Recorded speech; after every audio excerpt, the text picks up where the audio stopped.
What's going on, everyone? How's everyone doing today in this beautiful Sunday afternoon, whenever you're watching this? I wanted to talk a little bit because people keep asking me, why did I become a trainer at Prime? I need you to hear all my reasons. My number one reason: money. That's the only reason why people become trainers at Prime. I get people say, I want to return the favor, somebody did it for me, I want to do it for somebody else. Yeah, to the point, but it really is money. Like, to become a trainer, it takes a lot. It takes a lot out of you. It takes a lot of non-sleeping. You're on the truck, and you can't sleep. You can't sleep as a trainer in the beginning because the trainee doesn't know how to drive the truck. So there's a lot of dangers involved, and you're really risking your life when you become a trainer.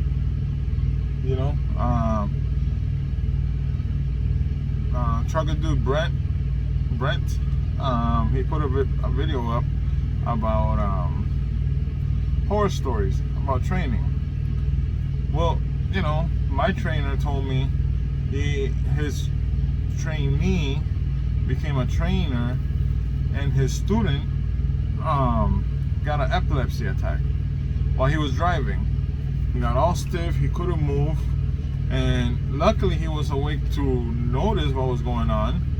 But even then, he had to pull the steering wheel aside to the side of the road and flip the truck just so he didn't run over people. People lie when they come to trucking companies about their medical health, about what medication they're taking, what medication they're not taking because they need it. I had somebody in my truck that we went to Oregon. When we went up in elevation, he couldn't see, and his eyes would turn red, his head would want to blow out of his head, like he couldn't focus. He was having a hard time seeing, and the elevation was causing pressure on his eyes. And he's driving at night, he could barely see, he has a headache, he just didn't feel right. His eye was all red, watery eyes everywhere. And when I asked him about it, he said, yeah, I need some medication for my eyes, but I don't have the money for it. So, it's something that he knew he had an issue with his eye. He probably didn't know it would happen with elevation because he didn't really go up in elevation. But he's had an issue with it because he was prescribed something that he couldn't afford. But I'm pretty sure he didn't say that to the doctors at Prime before he got hired. A lot of people would lie on their things just so they could get on, not realizing that they're putting their lives in danger, the driver's lives in danger, the trainer, and everybody on the road. So you lose sleep, you lose your privacy. Your student, I don't care how great of a student he is, he doesn't like to be in the truck that long. They got the mentality that they just want to do 30,000 miles and leave. If it takes a little longer, they're mad. They just don't want to be in the truck anymore. And you have to realize that as a student, you have to realize the trainer went through all of this. We're not just trainers because we chose to be trainers. We're not just truck drivers because we just, boom, got our city and became truck drivers. Like, every step you're doing as a student, we went through it, So, yeah, the main reason I do this is for the money. Don't get me wrong. I'm going to be a trainer. I'm going to get paid well, and I'm going to train well, I'm going to take pride on my job. I'm going to make sure that my student gets the best training he can get because that's my job, and that's why I'm getting paid good money. So, you know, you people gonna be like, oh, he only does it for the money. We all do it for the money. Like, nobody in Prime is gonna freaking train if they're not gonna get paid for it. I'm sorry, but they're not. You know what I mean? No one does anything for free. I won't do nothing for free. It takes a lot of work. It takes a lot of time. It takes a lot of privacy. Am I proud when my students pass the license? Hell yeah. You know? Am I proud when they do something that they couldn't do before? Hell yeah. You know, I root for them. You know, I'm their #1 cheerleader. My first trainee, Gilbert, will tell you, I was proud of him when he got his CDL, you know? Just because I knew how much he wanted it. I knew what it means to get your CDL. I know it's a sign of hope. When you get your CDL, it's a sign of accomplishment. It's not easy to get a CDL.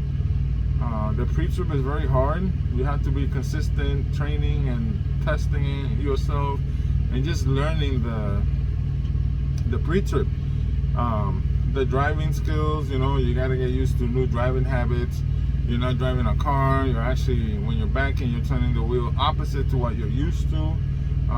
You learn how to realize that you have a trailer behind you. That is the most difficult thing as a trainee. They forget they have a trailer behind. They forget they have to open wide and turns.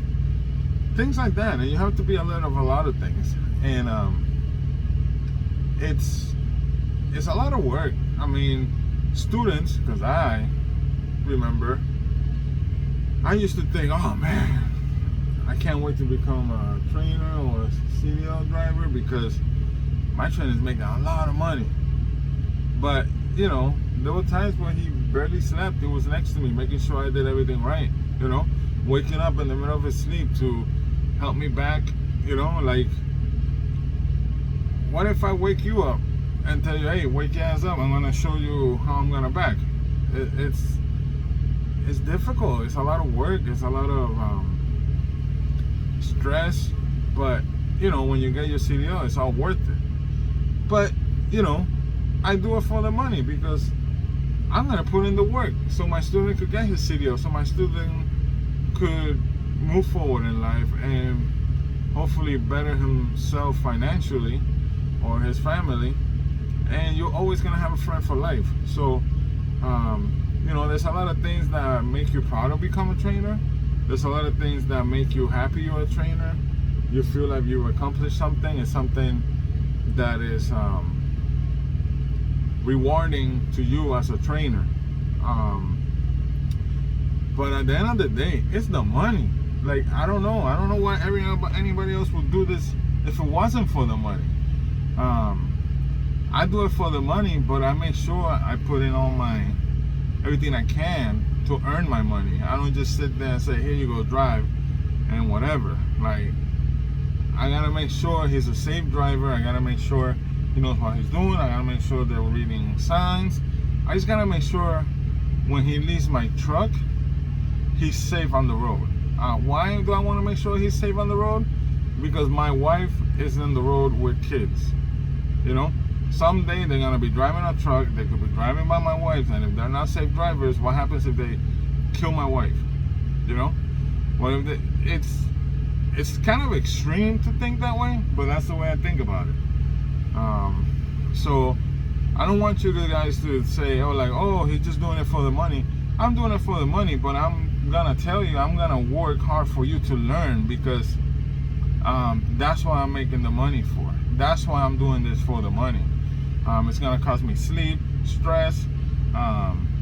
You know, I'm gonna have to let go of some of the privacy in the truck.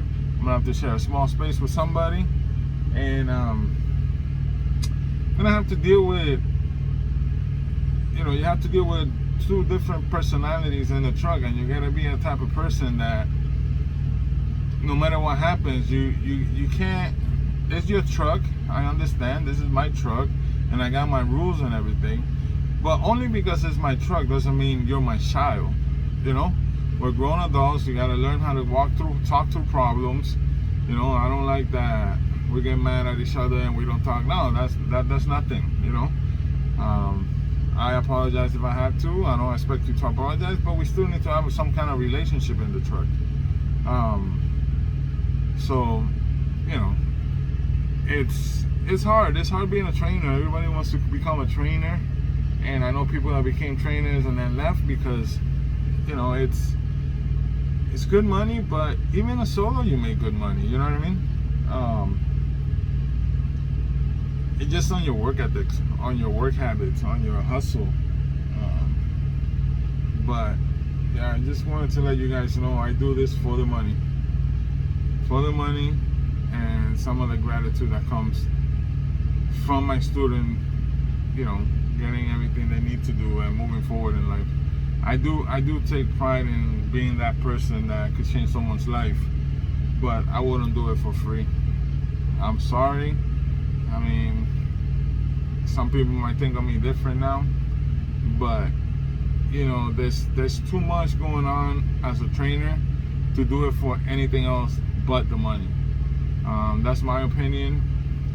And all the newbies that are out there that are coming into trucking, just know whatever you're going through, as long as it's not illegal, as long as it's not harassment, as long as it's not anything that could be illegal, you know, just suck it up, sit there and finish it. It's gonna finish. It's gonna end.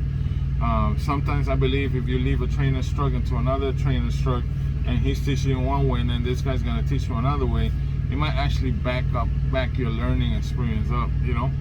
I believe that you should learn one way and then you figure out on your own when you're on the road. You're not gonna get out of the trainer's truck 100% fully comfortable with backing because there's a lot of different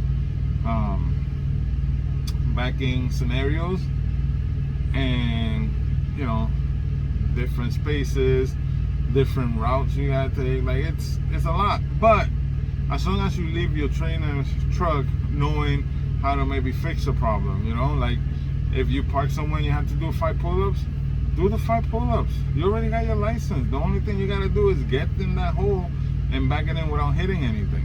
If you need to set up again, go drive around and do another setup. It's okay. Sometimes we might do a mess up setup, like your setup is so bad and you're gonna try to fix it and it's just not gonna work. So if you just feel like your setup is just wrong, do it again, set up again. There's not a time limit on how fast you gotta park. Just don't hit anything, okay? But yeah, why I became a trainer? The money. I got a family to feed. I got 6 kids, a wife. We got goals. We got things we want to do. Coronavirus. You know, my wife stopped working because of the coronavirus. Then we had a kid. So, you know, I'm the only one providing for my family. So, you know, you always got to see how you're going to make more money. And training for me was to make more money. But I'm also going to try to be the best trainer I can be. So when my student's out on the road,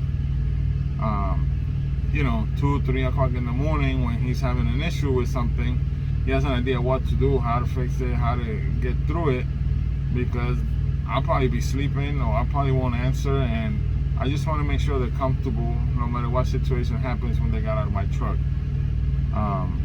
Because that's why you get paid money for, and that's why we do this.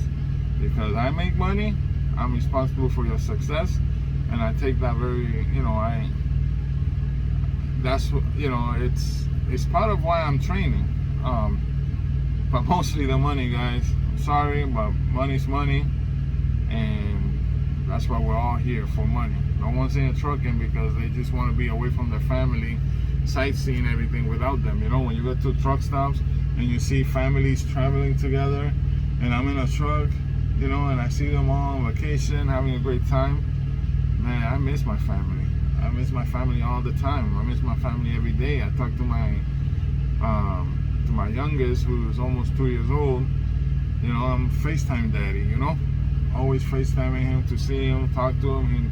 He needs to know who I am. I want to be, you know, I can't be in his life physically, but he could talk to me every day. So But anyways, just rambling on now. But yeah, guys, it's the money. You guys are coming trucking for the money. Everybody's in this for the money, and that's okay. Just do the best you can do. Don't give up. There's gonna be challenging situations. There's gonna be weeks where money is not what you thought it was gonna be. But you have to remember, this is not a 9-to-5 job that pays you hourly. This goes up and down, up and down. There's better days that go up than down. If you're starting to drive and you see your struggle, just give it time. It's gonna come in. It's gonna come in good. You're gonna be doing good. You're gonna be happy. So just stay focused. Try to learn as much as you can, and be as safe as you can. I don't know if you guys know, but your first year of driving, when you first get your CDL, any points you get on your license, it multiplies by 3. So you could lose your license on a real mess up thing you do. So, and you want to make money in life, you want to make really good money later on, you might want to leave the company that you're in. The clean driving record is your best resume as a driver. So be safe, everyone. Any questions, any comments, please comment. If you could like the video, I guess, what is it? Comment, like, share, subscribe, all that good stuff. But thank you for watching. It's a little channel. It's gonna start growing. I'm gonna start making more videos. I'm gonna make more truck related videos. How to couple, uncouple, how to latch onto a trailer, how to move tandems, how to do your pre-trip, how to check oil, things like that. Things that people really need to know. I know a lot of videos out here are talking about how much money they make, and as people that are coming into the industry, they really need to learn how to do things. You know what I mean? So they don't need to learn how much I'm making. They need to do how to do their job right. So that's my story, and I'm sticking to it, guys. See you later. Trucker Crispo, give me the best advice I can, and I do this for the money. Be safe.